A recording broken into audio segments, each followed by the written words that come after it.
একটু অপেক্ষা করি। একটু গুরুত্বপূর্ণ বিষয় নিয়ে কথা বলবো, কথা না বলে আসলে আর থাকতে পারতেছি না। যদি এই সময় আমরা লাইভ ক্লাস করবো ইনশাল্লাহ, খুব শীঘ্রই এই সময়টাতে আমরা লাইভ ক্লাস করব। 4টার দিকে লাইভ ক্লাস করব, সন্ধ্যায় লাইভ ক্লাস করব, আবার দেখা যাচ্ছে যে 8টা-9টার দিকেও লাইভ ক্লাস করব। কিন্তু গুরুত্বপূর্ণ একটা বিষয় আপনাদের জানতে হবে, যেটাটি আপনারা ট্রোল করতেছেন। সুতরাং এজ এ সিনিয়র ফ্যাকাল্টি হিসেবে আসলে আমার এই বিষয়টা নিয়ে কথা বলা দরকার। একটু অপেক্ষা করব। আমার ভিডিওগুলো পরবর্তীতে আপনারা অনেকেই দেখেন, ইনশাল্লাহ আমি রেগুলার হলে আরো অনেক ছেলে মেয়ে বা অনেক গার্ডিয়ানরা যথেষ্ট রেসপন্স নিয়ে দেখবেন, এটা আমি আশা করি। প্রিয় সুধী, আসসালামু আলাইকুম। আশা করছি আপনারা প্রত্যেকে ভালো রয়েছেন।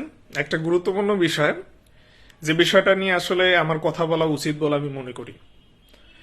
আপনারা বিভিন্ন বিশ্ববিদ্যালয়ে আবেদন করতেছেন, স্পেশালি আমাদের রাজশাহী বিশ্ববিদ্যালয় প্রাথমিক আবেদনের ডেট ঘোষণা করেছে। আজকে থেকে সম্ভবত প্রাথমিক আবেদন করা যাচ্ছে, না সরি, গতকাল থেকে শুরু হয়েছে। তো ওখানে একটা ছবি লাগে, অর্থাৎ আবেদন করতে গেলে ছবি লাগে। তো এই জিনিসটা নিয়ে শিক্ষার্থীরা তোমরা ভালোই ট্রোল করতেছো। তবে আমার সবচেয়ে খারাপ লাগছে কোন বিষয়টা নিয়ে, শুধু রাবির বিষয়টা নিয়ে এমন করছে, বিষয়টা এমন না। আসলে যে কোনো বিশ্ববিদ্যালয় হলে আমি আসলে কথা বলতাম বা আমার খারাপ লাগতো। তাহলে তো তা হচ্ছে আমরা যারা হচ্ছে মেন্টরস আছি, তারা মূলত এই জিনিসটা নিয়ে ট্রোল করতেছি, যারা কিনা জানি। হ্যাঁ, তো আসলে আমাদের দেশের কালচারটা এমন হয়ে গেছে যে ভালো জিনিসগুলো আমরা আসলে রিসিভ করতে চাই না, খারাপ জিনিস এবং যেটা আর কি আমাদের জন্য ভালো না সেই জিনিসটা আমরা বেশি রিসিভ করি, সেই জিনিসটা আমরা বেশি দেখি। ওইটাই আর কি আমি দেখে আসতেছি এই 3 বছর ধরে।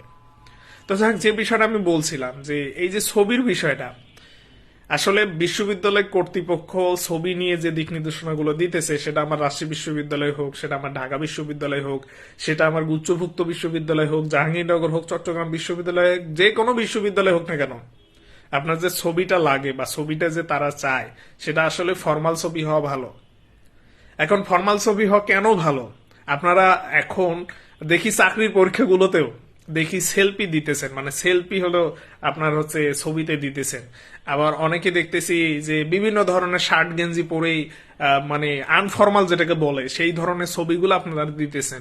তো ওই জিনিসটাই আবেদনের যে পেপারটা আছে সেই পেপারে কিন্তু থেকে যাচ্ছে।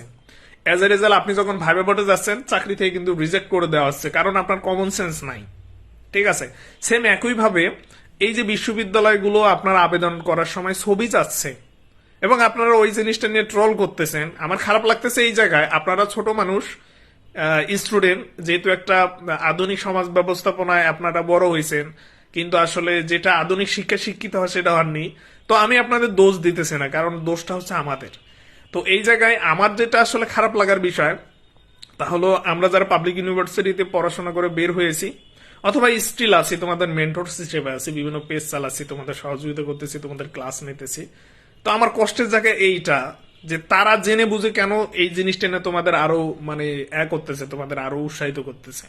তো আমি একটা বিষয় তোমাদের বলার জন্য আসলাম, তা হচ্ছে তোমাদের যে ছবিটা নেওয়া হয়, সেই ছবিটাই মূলত রেজিস্ট্রেশন কার্ডে দেওয়া হয়। সেই ছবিটাই মূলত তুমি যে আবেদন করবা সেই আবেদনের যে আবেদন পত্রটা থাকে সেখানে থাকে। তো এটা 2টা কপি করা হয় সচরাচর সব বিশ্ববিদ্যালয়ে, একটা তোমাকে দেওয়া হয় অ্যাজ এডমিট কার্ড হিসাবে, আর একটা হলো ইউনিভার্সিটি কিন্তু নিয়ে নেয়। তবে ইম্পর্টেন্ট বিষয় যেটা, আবেদন কার্ড যেটা বা আবেদনের যে বিষয় যেটা, কেউ কি শুনতে পারতেছেন না? আমার কথা কি শোনা যাচ্ছে না? আমার কথা কি শোনা যাচ্ছে না? একটু একটু একটু রিপ্লাই করবেন। একজন বলল যে আমার কথা নাকি শোনা যাচ্ছে না, কথা তো শোনা যাওয়ার কথা। একটু জানাবেন যে আমার কথা শোনা যাচ্ছে কিনা। আচ্ছা, কোথায় কি হয়ে গেল? হ্যাঁ হ্যাঁ হ্যাঁ, আচ্ছা আচ্ছা আচ্ছা, ঠিক আছে, শোনা যায়, ঠিক আছে। আচ্ছা, যে যে বিষয়টা আমি বলছিলাম, যে এই যে হলো আপনাদের এই যে আবেদনের সময় যে ছবিটা চাচ্ছে না, সেই ছবিটাই মূলত আপনার আবেদনপত্রে থাকবে, সেই ছবিটাই মূলত আপনার রেজিস্ট্রেশন কার্ডে থাকবে, সেই ছবিটাই মূলত পরবর্তীতে ইউনিভার্সিটির যে আইডি কার্ড সেখানে থাকবে। হ্যাঁ, অনার্স পর্যন্ত ওই ছবিটাই থাকে, মাস্টার্সে এসে আপনি ছবিটা চেঞ্জ করতে পারবেন আপনার আইডি কার্ডে, অন্যথায় আইডি কার্ডেও মূলত একই ছবি থাকে। তো সব মিলিয়ে যে ছবিটা আপনারা এখন দিতেছেন, এই ছবিটা একদম শেষ পর্যন্ত থেকে যায়। যেমন আমার ছবি যদি আমি এখন আপনাদের দেখাই, আপনারা চিনতেই পারবেন না আমারে, বা আমার এডমিট কার্ডে যে আমার যে ছবিটা আছে, এবং আমি যখন পরীক্ষা দিলাম, মাস্টার্স পরীক্ষা দিলাম বা অনার্সের শেষের দিকে পরীক্ষা দিলাম, আমি তো দাঁড়িয়ে রাখছি, তো আমার চেনাই যায় না। সারাটা শুধু মজা নেয় এই জিনিসটা নিয়ে। তো এখন ইম্পর্টেন্ট বিষয় যেটা, এই সেম ছবিটাই সব জায়গাতে আর কি ব্যবহার করা হয়। তোমাদের পরবর্তীতে যখন তোমরা ইউনিভার্সিটিতে চান্স পাবা, সেমিস্টার পরীক্ষাগুলো দিবা, সেই সেমিস্টার পরীক্ষাগুলোতে যে এডমিট কার্ডটা হবে সেখানেও এই ছবিটাই থাকবে।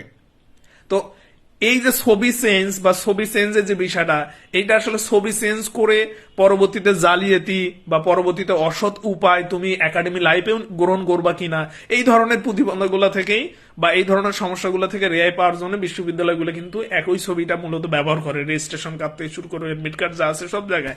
তো তোমরা এই জায়গায় যদি ফর্মাল একটা ছবি না দাও, তাহলে জিনিসটা কেমন দেখা যায় না, ব্যাখ্যা দেখা যায় না। তুমি সেলফি দিছো, কেমন দেখা যাচ্ছে জিনিসটা? তুমি নিজেই তোমার নিজের জায়গা থেকেই দেখো, তুমি যে সেলফিটা দিতেছো, হ্যাঁ, বিভিন্ন অ্যাঙ্গেলে ছবি দিতেছো, পুরা কেমন উদ্ভট দেখা যাচ্ছে না জিনিসগুলা? তো নিজের একটা কমন সেন্স থাকতে হবে। এবার সবচেয়ে আমার খারাপ লাগতেছে এই জায়গাটায় যে আমরা যারা আছি তারা তোমাদের সতর্ক করতেছি না। তো আসলে এই জায়গাটা থেকে তোমরা একটু দূরে আসো, সব জিনিস না ফাজলামো করার দরকার নেই।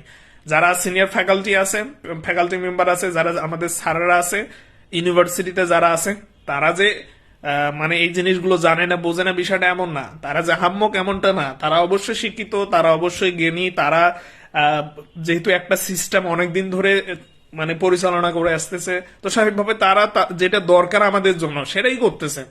তো সব মিলে এই জিনিসগুলো ট্রোল করার কোনো কিছু দেখি না। তো এই ছিল হচ্ছে বিষয়। তো ছবি আপনারা অবশ্যই কি করবেন, পাসপোর্ট সাইজের ছবি চাক, বা হ্যাঁ পাসপোর্ট সাইজেই ছবি সবচেয়ে বেশি চায়, তবে আপনারা ফর্মাল ছবিগুলো দিবেন। ফর্মাল ছবি বলতে একটু পরিপাটি থাকবেন, যেমন মেয়েরা আছেন দেখা যাচ্ছে যে হ্যাঁ অবশ্যই কান খোলা রাখবেন, যেহেতু এক্সাম হলে এটা চায় আর কি, কান খোলা রাখবেন। এছাড়া দেখা যাচ্ছে যে একটা শালীন, যেটা এক কথায় মানানসই যেটাকে বুঝায়, আপনারা অবশ্যই ওই ক্যামেরা দিয়ে, মোবাইল ফোন দিয়ে 2 টাকা বাঁচার জন্য ক্যামেরা মোবাইল ফোন দিয়ে ছবি না উঠায় আপনারা একটু স্টুডিওতে গেলেন, গিয়ে একটা ভালো ছবি উঠালেন, অথবা ক্যামেরা দিয়েও যদি উঠান তাহলে একটু ভালো জায়গায় বসেন, বসে একটু পরিপাটি ভাবেই ছবিটা উঠান, এই হাফ পর্যন্ত ছবি উঠাই দেন। ছেলে মেয়ে উভয় এই জিনিসগুলো আসলে বোঝা লাগে যে একই একই ফটো একই ছবি যেহেতু সব জায়গাতেই থাকবে, তো স্বাভাবিকভাবে উদ্ভট টাইপের ছবি যেটা দিলে তোমার সমস্যা হবে সেটা তুমি কেন দিবা?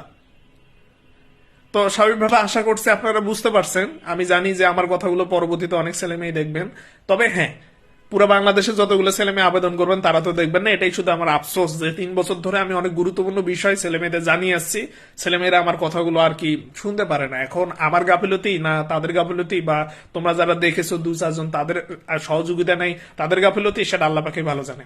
তবে আমার জায়গা থেকে, আমার পেজে যারা আপনারা আছেন অথবা পরবর্তীতে আমার কথাগুলো শোনেন, আমি শুধু এতটুকুই বলবো, এই জায়গাগুলোতে যেমন মোবাইল নাম্বার, হ্যাঁ এই যে মোবাইল নাম্বার, এই মোবাইল নাম্বার ভালো একটা নাম্বার দেওয়ার চেষ্টা করবেন, যে নাম্বারটা দেখা যাচ্ছে যে অল টাইম খোলা থাকে, যে নাম্বারটা দেখা যাচ্ছে যে না হারার সম্ভাবনা বেশি, ভালো একটা মোবাইল নাম্বার দিবেন, এবং অবশ্যই সেটা নিজের হবে মোবাইল নাম্বার দিবেন। তারপরে হচ্ছে ছবিগুলা ভালো দিবেন, যে পিন গুলা দিবে বা ফিরতি যে মেসেজ গুলো দিবে সেই মেসেজ গুলা একদম এডমিট হওয়া পর্যন্ত রাখবেন।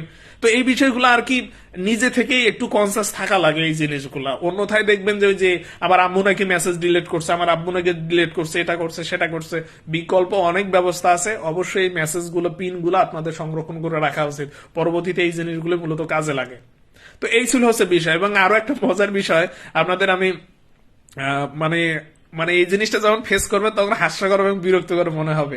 যেমন মাস্টার্সের সার্টিফিকেট উঠাবো, তারপর হলো মার্কশিট উঠাবো, ওই ফার্স্ট ইয়ারে যে ভর্তির যে রেজিস্ট্রেশন কার্ড আছে না, খেয়াল করছেন? ফার্স্ট ইয়ারে যে ভর্তির রেজিস্ট্রেশন কার্ড আছে, ফার্স্ট ইয়ারে যে স্লিপ আছে, ভর্তির স্লিপ, তারপরে বিভিন্ন সেমিস্টারে যে পরীক্ষার ফি দিয়েছেন, বিভিন্ন সেমিস্টারে যে এডমিট কার্ড আছে, সব দেওয়া লাগে। আপনি মার্কশিট, সার্টিফিকেট উত্তোলন করবেন তখন এই জিনিসগুলো সবগুলোই দেওয়া লাগে, শো আপ করা লাগে। কি মনে করছেন ওই যে অনেক ছেলে মেয়ে তোমরা এখন এই জিনিসগুলো নিয়ে বিরক্তিকর একটা সিচুয়েশনের মধ্যে পড়ে, যারা মূলত সার্টিফিকেট তারপর হচ্ছে মার্কশিট গুলো দেয়। তো তোমরা তো এই জিনিসগুলো রাখো না, সব হারাই ফেলো। হ্যাঁ, আমার কিন্তু একদম মাস্টার অনার্স এর যখন ভর্তি হই তখন থেকে শুরু করে মাস্টার্স পর্যন্ত যত স্লিপ আছে, যত বিশ্ববিদ্যালয়কে টাকা দিয়েছি, যত এডমিট কার্ড আছে, যত যা আছে সব রাখছি, কারণ লাগে ভাই ওইগুলা, নাহলে ঝামেলা করে। তো তোমরাও দেখবা ঝামেলায় পড়বে। এখনকার ইদানিং যে ছেলে মেয়েগুলো ক্যাম্পাসে আসতেছো, তোমরা তো এগুলোতে কনসাস না। সকল বিশ্ববিদ্যালয়ে সেম বিষয়, সেম স্ট্র্যাটেজি, এটা লাগে ওটা লাগে, নানান কাহিনী লাগে। তো এই জিনিসগুলো তোমাদের সংরক্ষণ করে রাখতে হবে। আশা করছি আপনারা বুঝতে পারছেন। একটু ফর্মালিটি মেনটেন করে চলেন, আধুনিকতার নামে অআধুনিকতার মতো কাজ করিয়েন না ইনশাল্লাহ, যেটাকে আর কি বিশৃঙ্খলা বলে সেই জিনিসগুলো করিয়েন না। একটু স্বাভাবিক শান্তভাবে থাকেন, নিজের বিবেকবোধ এবং নিজের সচেতনা বোধ দিয়ে কাজ করেন যে কোনটা ভালো কোনটা খারাপ। সবসময় আমাদের উপর সবকিছু চাপাই দিয়েন না। হ্যাঁ, আমরা ভুল করবো স্বাভাবিকভাবে, আমাদের ভুলের কারণে তোমরা ক্ষতিগ্রস্ত হবে, আমাদের কিচ্ছু হবে না। তো সেক্ষেত্রে তোমরা যদি ক্ষতিগ্রস্তের হাত থেকে বাঁচতে চাও তাহলে তোমাদের সিদ্ধান্তটা একটু তোমাদেরই যাচাই বাছাই করে নিতে হবে। তো এই ছিল বিষয়। আমরা ক্লাসে ফিরবো। রাজশাহী বিশ্ববিদ্যালয় সহ ঢাকা বিশ্ববিদ্যালয়ের এই যে সাবজেক্ট গুলো আছে সেগুলোর আমি সাজেশন এই সপ্তাহের মধ্যেই দিব। তো আশা করবো আপনারা থাকবেন। আর আমরা ইনশাল্লাহ সন্ধ্যা 8:10 এছাড়া হলো 10:10 লাইভ ক্লাসে আসবো, 11টার দিকেও লাইভ ক্লাসে আসবো। আমি এখন রেগুলারে আসবো আর কি ইনশাল্লাহ। আর পরবর্তীতে দেখা যাচ্ছে যে জানি না কি হবে, কিন্তু তারপরে ইনশাল্লাহ আমি রেগুলার আসার চেষ্টা করব বা রেগুলার অনলাইন প্ল্যাটফর্মে থাকার চেষ্টা করব, কারণ আমার দায়িত্ববোধ বা দায়িত্ব আছে বলে মনে করি। তো স্বাভাবিকভাবে আমার জায়গা থেকে আমি চেষ্টা করব যে কিভাবে আমার দায়িত্বটা পালন করা যায়। তো সবাই ভালো থাকবেন, সুস্থ থাকবেন, আল্লাহ হাফেজ।